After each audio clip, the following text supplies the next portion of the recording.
She never imagined that one act of kindness, one moment of looking into a stranger's eyes, could unravel everything she thought she knew about her marriage.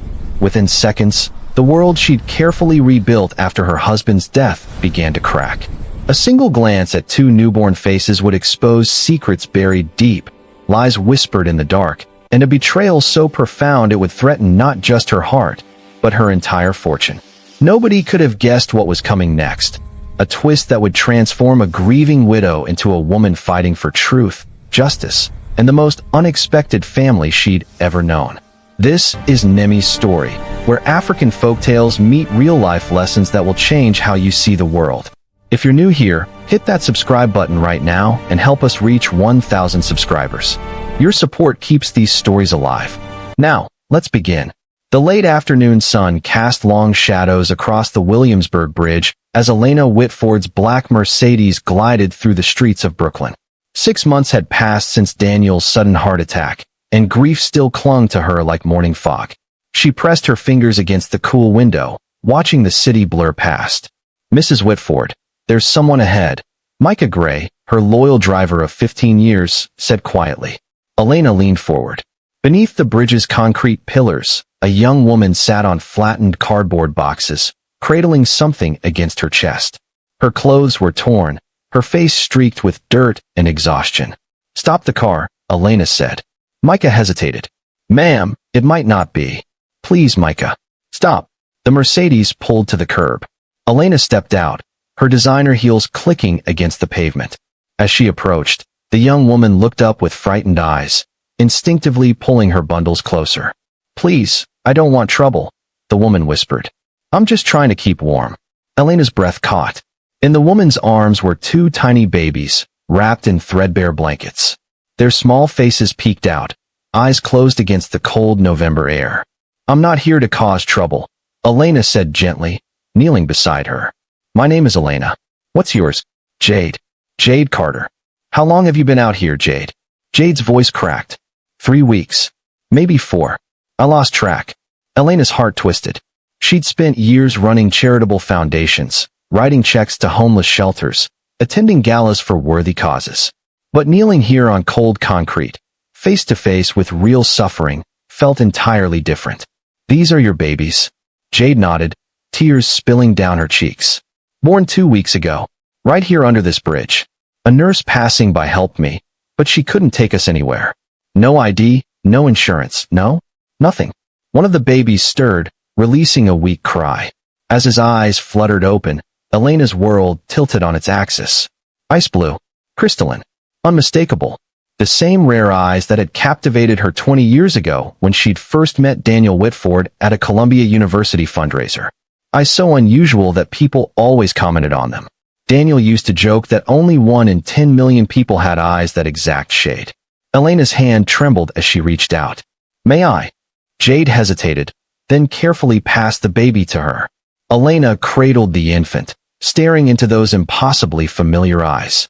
The second baby woke too, and when Elena saw his face, her chest constricted. Both twins. Both with Daniel's eyes. "What are their names?" Elena managed to ask. "I haven't named them yet," Jade admitted. "I didn't want to get attached if something happened." Elena's mind raced. This couldn't be coincidence. Those eyes were Daniel's genetic signature, his family's rarest trait. She'd met his parents, seen old photographs. Only direct Whitford descendants carried that distinctive ice blue shade. "Jade, I want to help you," Elena said, her voice steadier than her thoughts. "I have a large home in Manhattan with plenty of space. You and your babies need proper care, warm beds, medical attention. Will you let me provide that?" Jade stared at her, disbelief written across her gaunt face. "Why would you do that for a stranger?" "Because these babies might be my husband's children," Elena thought. "Because I need to know the truth. Because everyone deserves a chance," she said aloud. "And because these babies deserve better than cold concrete and November wind." Tears streamed freely down Jade's face now. I don't know what to say." "Say yes. Let me help you." 30 minutes later, they arrived at Elena's Upper East Side mansion. The twins had fallen asleep during the drive, and Jade kept glancing around nervously, as though expecting the dream to shatter. Mrs. Chun, the housekeeper, appeared in the grand foyer, her eyes widening at the sight of their unexpected guests. "Mrs. Chun, please prepare the blue guest suite. We'll need formula, diapers, and fresh clothing. Also, call Dr. Ryan Hughes. Tell him I need him here within the hour." "Right away, ma'am." As Mrs. Chun hurried off, Elena led Jade upstairs. The blue guest suite overlooked Central Park, with cream-colored walls, plush carpeting, and a king-sized bed that made Jade gasp. This is too much," Jade whispered. "It's exactly what you need," Elena replied, laying one of the twins in a hastily arranged bassinet. "Rest now. We'll talk more after the doctor examines you and the babies." After Jade was settled, Elena retreated to her private study. She sank into Daniel's leather chair, the one he'd occupied while reading contracts and business reports. His scent still lingered faintly, sandalwood and mint. She opened her desk drawer and pulled out their wedding photo. Daniel's ice-blue eyes stared back at her, warm with love and promise. Had it all been a lie? Her phone buzzed. Charles Whitford, Daniel's older brother. She ignored it.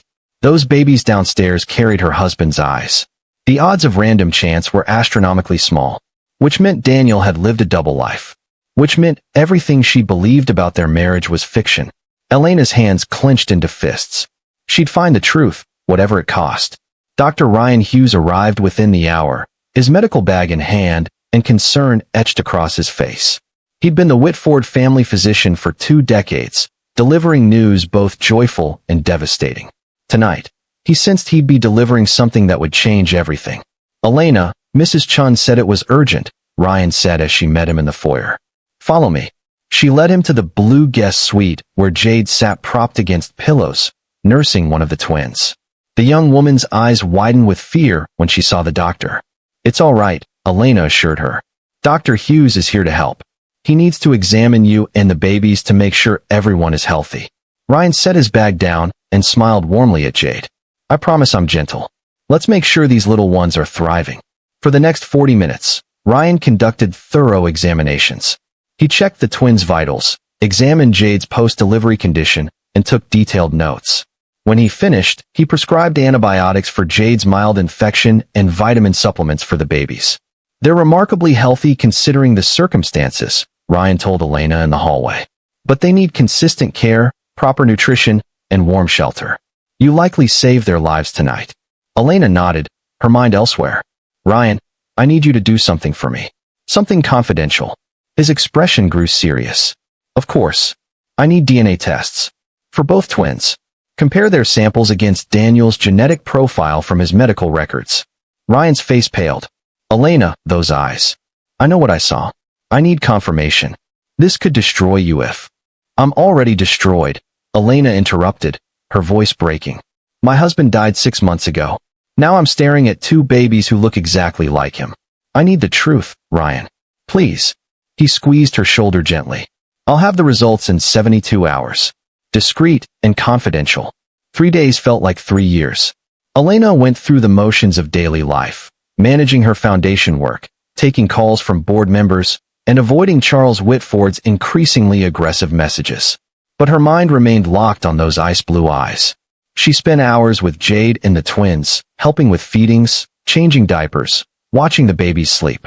Jade slowly opened up, sharing fragments of her story, losing her parents in a car accident, struggling with depression, losing her job and apartment. But she never mentioned Daniel, never mentioned the twins' father. On the 3rd evening, Ryan called. "I have the results. I'm coming over." Elena's hands shook as she poured herself whiskey in the study. When Ryan arrived, his face told her everything before he spoke a single word. "They're his," he said quietly. "Daniel is the biological father of both twins. 99.9% certainty." The glass slipped from Elena's fingers, shattering against the hardwood floor. Whiskey pooled like spilled secrets. "How?" she whispered. "How did I not know?" Ryan sat beside her, his medical professionalism giving way to friendship. "People hide things, Elena. Even people we think we know completely. 20 years. We were married 20 years. We tried for children. We failed. He held me while I cried after every negative test, every failed procedure. And all that time, he was—" Her voice broke entirely. The betrayal cut deeper than anything she'd imagined. Not just infidelity, but children. The children she desperately wanted but couldn't have. The children Daniel had given to someone else. What are you going to do? Ryan asked. Elena stood, walking to the window overlooking the city. Lights twinkled in the darkness like stars. Somewhere in this massive city, Daniel had maintained a separate life. Had he loved Jade? Had he planned to leave? Or was she simply convenient?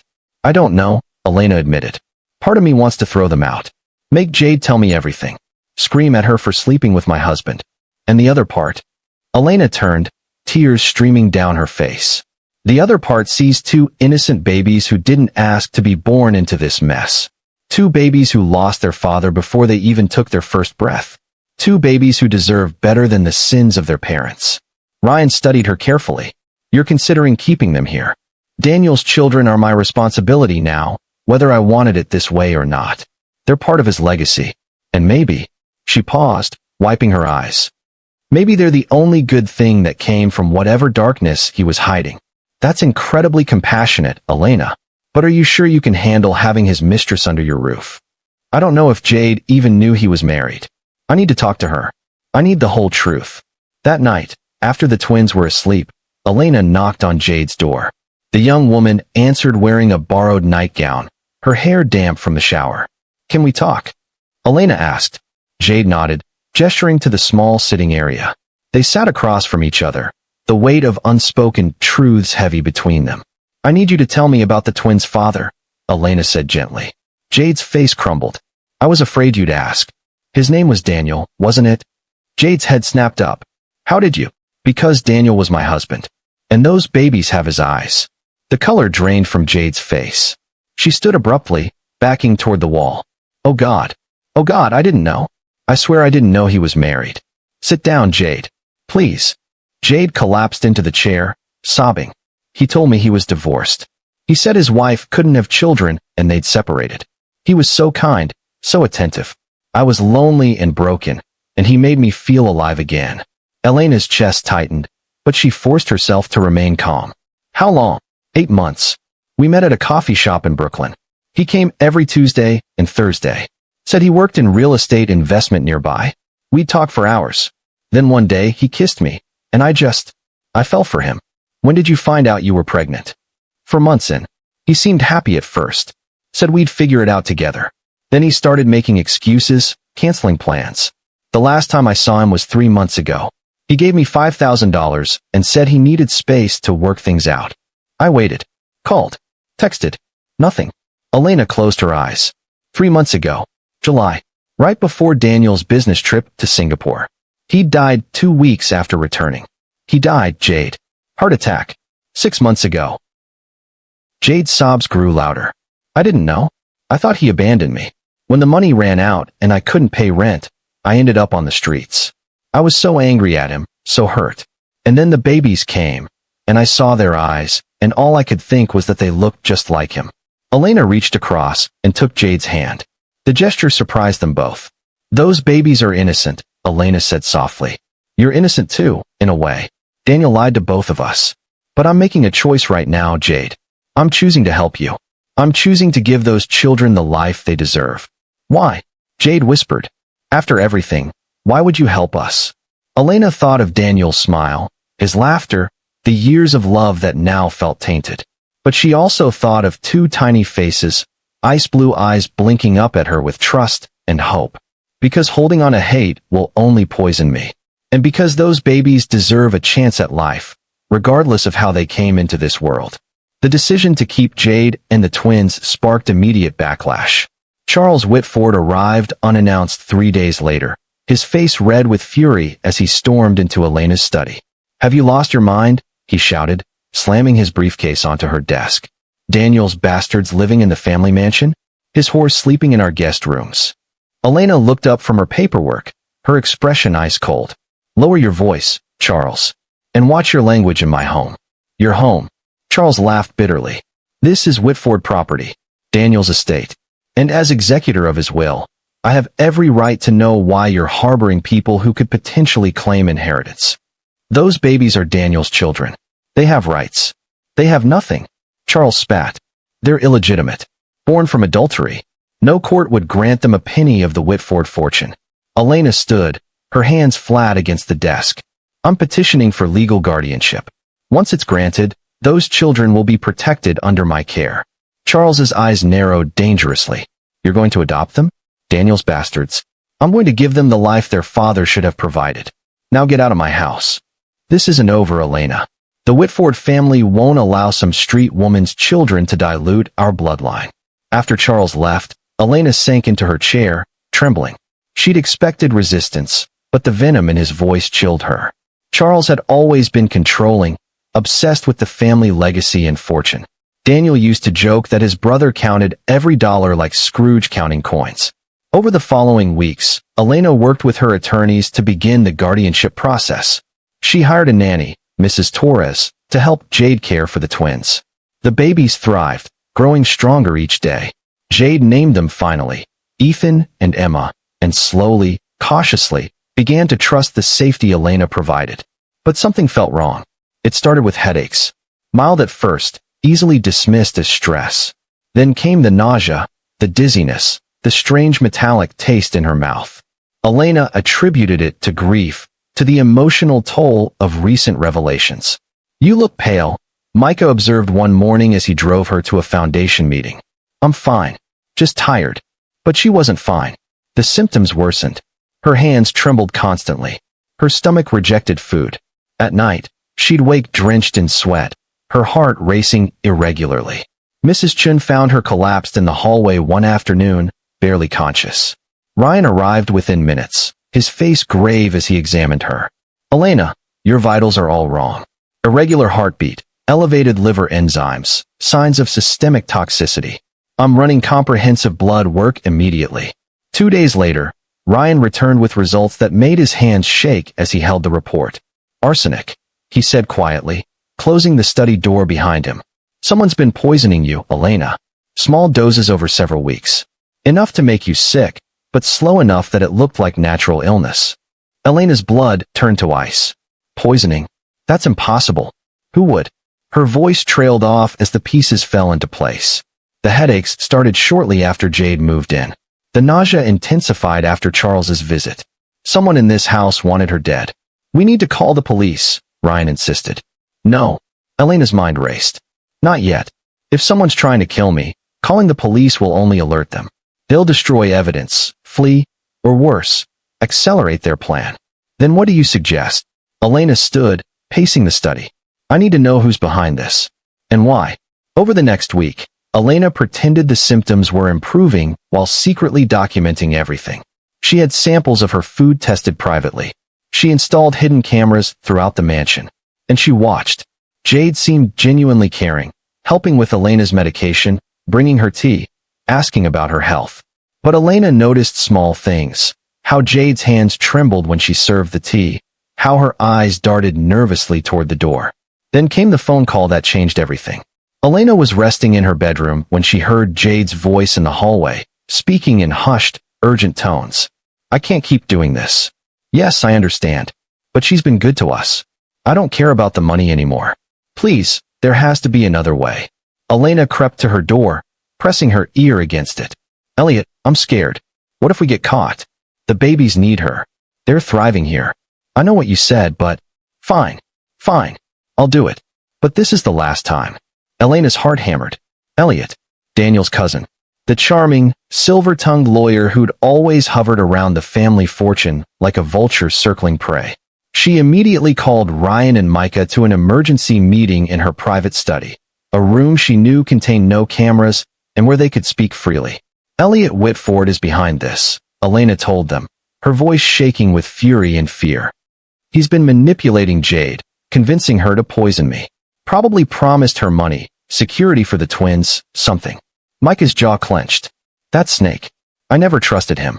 What's the plan? Ryan asked. Elena pulled out a folder containing her private investigation findings. I have evidence of the poisoning, but I need proof of their conspiracy. I need them to confess. And I have an idea, but it's dangerous. Tell us, Micah urged. Elena took a deep breath. I'm going to fake my own death. Ryan's eyes widened. Elena, that's insane. It's the only way. If they think they've succeeded, they'll let their guard down. They'll celebrate, make plans, and most importantly, they'll talk. I'll record everything from a hidden location in the house. Once we have their confession, we go to the authorities with irrefutable evidence. And if something goes wrong, Micah asked quietly, then you two will be witnesses to the truth. You'll make sure those babies are protected and that justice is served. Ryan rubbed his face, exhausted. This could backfire spectacularly. Or it could save my life and protect two innocent children from being raised by murderers, Elena countered. I won't let Elliot win. I won't let him turn Jade into a killer or steal everything Daniel built. Micah nodded slowly. I'm in.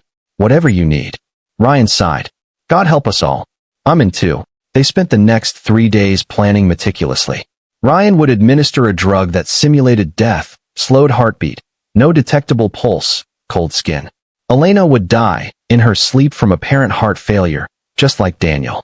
It would seem tragically poetic. The mansion had a secret room, built decades ago as a panic room during the Cold War. Only Elena and Micah knew of its existence. She'd hide there with monitoring equipment, watching and listening through the hidden cameras. On the chosen night, Elena took the medication. Ryan stayed by her side, monitoring her carefully as her vitals dropped to barely detectable levels. It's working, he whispered. You look dead. Pale, cold, no visible breathing. How long will it last? Elena managed to whisper. 12 hours maximum. After that, you'll gradually wake. But Elena, if anything goes wrong, it won't. Now go. Discover my body in the morning like we planned. Ryan squeezed her hand once, then left. Elena lay perfectly still in the darkness, her consciousness fading into a strange twilight state, aware but unreachable, alive but appearing dead. The next morning, Mrs. Chin's scream echoed through the mansion. Mrs. Whitford. Oh God, Mrs. Whitford. Ryan rushed in, examining Elena's motionless body.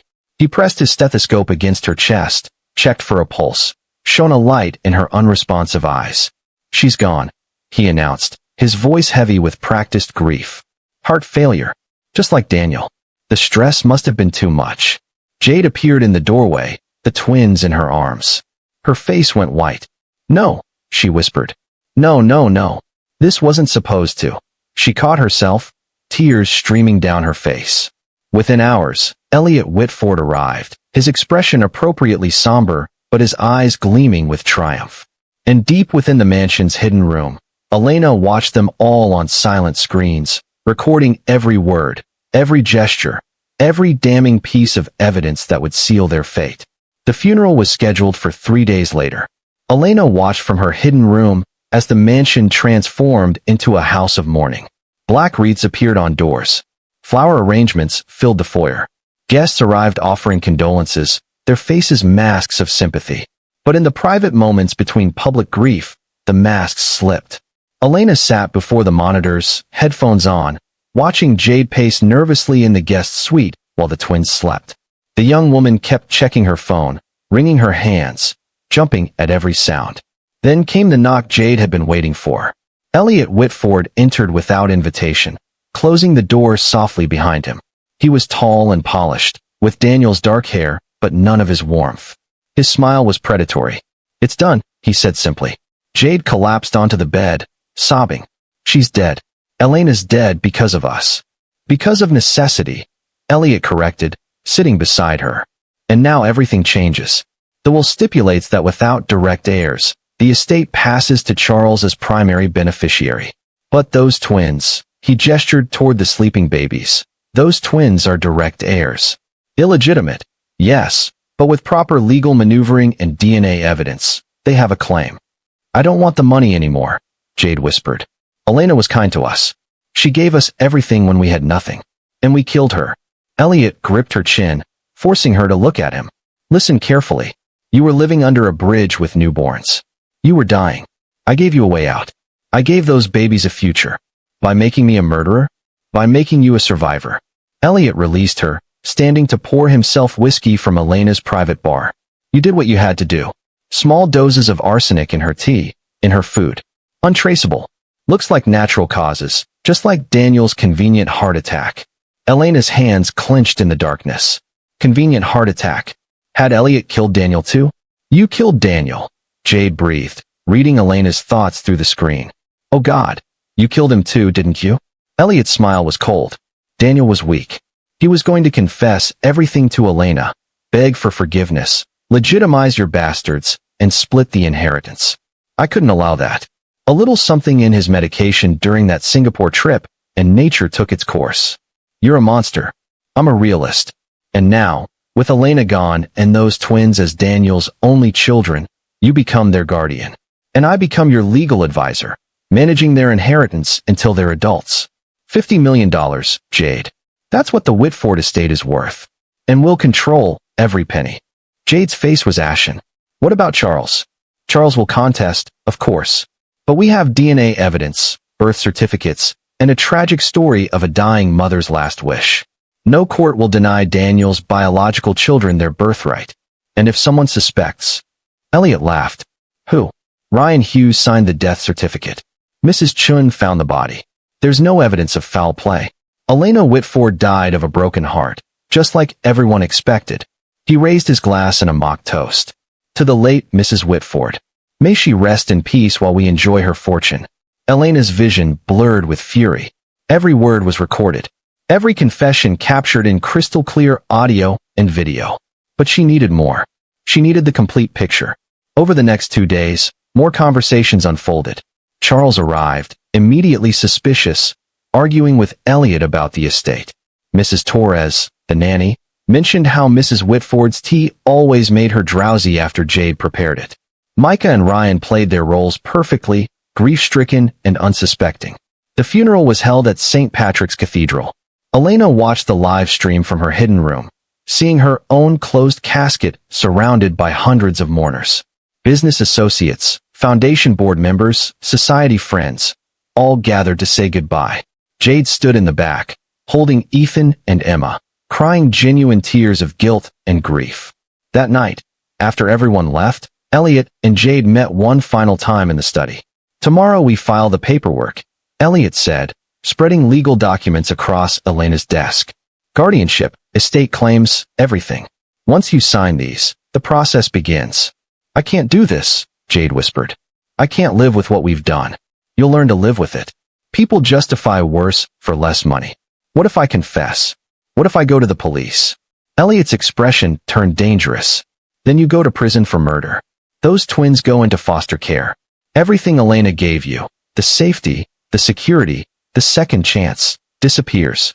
Is that what you want? Jade's shoulders sagged in defeat. No. Then sign the papers.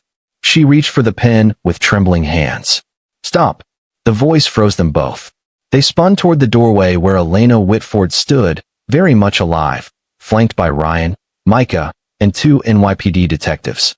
Jade dropped the pen, her face draining of all color. No, that's impossible. You're dead. We buried you. You buried an empty casket, Elena said, her voice steady and cold.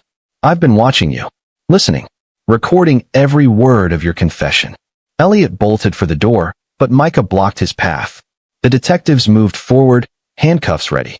Elliot Whitford, Jade Carter, you're under arrest for attempted murder, conspiracy to commit murder, and fraud. Detective Sarah Morrison announced. You can't prove anything. Elliot snarled. Elena pulled a small drive from her pocket. I can prove everything. Video footage of you confessing to poisoning me. Audio of you admitting to murdering Daniel. Bank records showing payments to Jade. Toxicology reports confirming arsenic in my system. Your own words condemning you. Jade collapsed to her knees, sobbing. I'm sorry. I'm so sorry. He told me you'd never accept the twins. That you'd throw us back on the streets. He said it was the only way to secure their future. Elena's expression softened slightly. I gave you everything, Jade. Safety, care, love. And you repaid me with poison. I know, and I hate myself for it. Please don't let them take the babies. They're innocent. The twins will be cared for, Elena said quietly. That was always my intention. But you, Jade, made your choice when you chose Elliot's lies over my kindness. The detectives handcuffed them both. As they were led away, Elliot shot Elena a look of pure hatred. You'll regret this. No, Elena replied. You'll regret underestimating a woman's determination to protect what matters. 3 months later, the courtroom was packed for the sentencing hearing. Elliot Whitford received 25 years for the murder of Daniel Whitford and the attempted murder of Elena. Jade Carter received 15 years, with her sentence reduced due to coercion and cooperation with prosecutors. Elena sat in the front row, watching justice unfold. After the hearing, she met with her attorney. The guardianship papers? Approved by the judge this morning. Ethan and Emma Whitford are legally under your care. Elena nodded, a weight lifting from her chest. Thank you. She returned to the mansion where Mrs. Torres was playing with the twins in the nursery. At 10 months old, they were crawling, babbling, and filling the house with laughter. Those ice blue eyes still reminded her of Daniel, but now she saw them differently, not as symbols of betrayal, but as innocent souls deserving of love. Mama, Emma gurgled, reaching for Elena. It was the first time either twin had said the word. Elena lifted her into her arms, tears streaming down her face. Yes, sweetheart. I'm here. I'll always be here. Ethan crawled over, pulling himself up on Elena's leg. She scooped him up too, holding both children close. They would never know their biological parents' sins. They would know only love, safety, and the truth that family isn't always defined by blood. Sometimes it's defined by choice. Charles Whitford had contested the guardianship initially, but withdrew after the trial evidence revealed his own knowledge of Elliot's schemes. He kept his distance now, and Elena was grateful. That evening, she sat in the garden watching the twins play on a blanket, surrounded by toys and sunshine. Ryan joined her, handing her a cup of tea. How are you feeling? He asked. Better. Stronger. Like I survived something that should have destroyed me. You did more than survive. You won. Elena smiled. No. We all won. Those babies have a future. Justice was served. And I learned that mercy and wisdom can coexist, even in the darkest circumstances. Ryan raised his cup. To Elena Whitford, the woman who came back from the dead to save the living. She clinked her cup against his. To second chances and unexpected families. As the sun set over the garden, painting the sky in shades of gold and amber, Elena watched Ethan and Emma laugh and play. They would face questions someday. They would learn difficult truths about their origins. But they would never doubt that they were loved, protected, and chosen. Because sometimes the greatest act of love is forgiving the unforgivable and embracing the unexpected. Evil may succeed for a moment, casting long shadows and breaking hearts. But truth has a way of rising like dawn after the darkest night. And goodness, when rooted in genuine compassion and unwavering courage, will always prevail. Betrayal cuts deep, but bitterness cuts deeper. Elena Whitford faced the ultimate test, her husband's infidelity, his secret children, and a murder plot designed to steal everything she held dear. Yet she chose mercy over vengeance, protection over rejection, and truth over comfortable ignorance. She understood that innocent children should never pay for their parents' sins, and that justice serves healing better than revenge. When we choose compassion even when wounded, when we protect the vulnerable even when it costs us, we transform tragedy into triumph.